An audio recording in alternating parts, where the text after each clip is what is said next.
Je prends l'exemple de ça parce que c'est le plus criant, mais vous avez aussi énormément d'agriculteurs qui en fait gagnent leur vie du fait de faire du conditionnement, de la logistique et du transport. Je citerai pas de nom, mais par autour de chez moi, il y a des gens qui ont des empires de distribution et des énormes hangars qui sont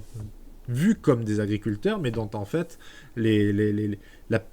capacité à faire du bénéfice dans ces énormes entreprises agricoles est due au fait qu'ils possèdent aussi des arsenals de capacité de travaux et d'économie d'échelle dans les travaux, dans la logistique, dans la vente et dans tout ça. Et donc qui ont formé des genres de monopole local, même si c'est vraiment pas le mot, mais parce qu'il y a toujours la concurrence internationale, mais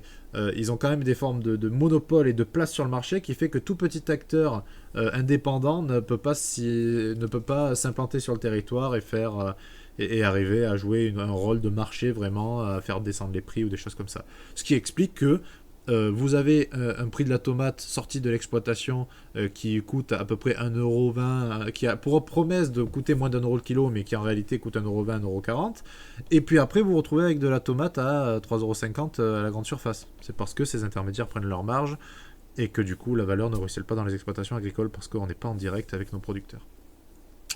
Donc c'est pour voilà, c'était la partie un peu modèle industriel qui marche sur la tête, et donc moi je considère qu'il a 10 ans 15 ans max s'il n'y a pas de gros problèmes géopolitiques, mais il a 10 ans d'espérance de vie devant lui. Déjà parce que les agriculteurs qui sont aux manettes de ces exploitations-là sont plutôt en fin de carrière. Et parce que ils sont tellement dépendants du contexte géopolitique qui se tend de plus en plus qu'en fait ça va pas durer. L'augmentation du coût de l'énergie, etc., c'est eux qui vont sauter en premier, et c'est dans leur intérêt de faire pivoter leur modèle vers le modèle numéro 2, qui n'est pas en fait un sous-modèle, hein, qui est juste une manière plus résiliente, durable et robuste de faire de l'agriculture,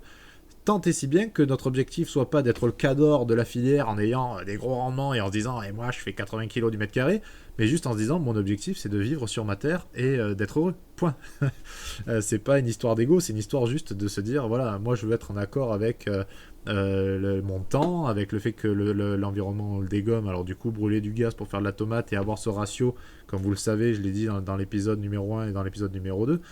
mais on a un ratio de production de calories alimentaires versus calories énergétiques consommées de 1 pour 10. De 10 pour 1. Donc c'est-à-dire qu'on brûle 10 calories d'énergie fossile, pétrole, gaz, charbon compris, pour produire une calorie alimentaire. C'est pas possible en fait. On peut pas continuer à bouffer l'énergie du passé pour se nourrir aujourd'hui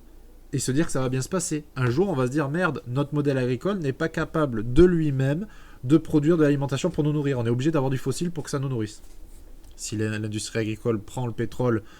pour nous nourrir, ça ne sera pas dans nos voitures, ça ne sera pas dans nos industries, ça ne sera pas dans nos loisirs, ça ne sera pas dans tout ça.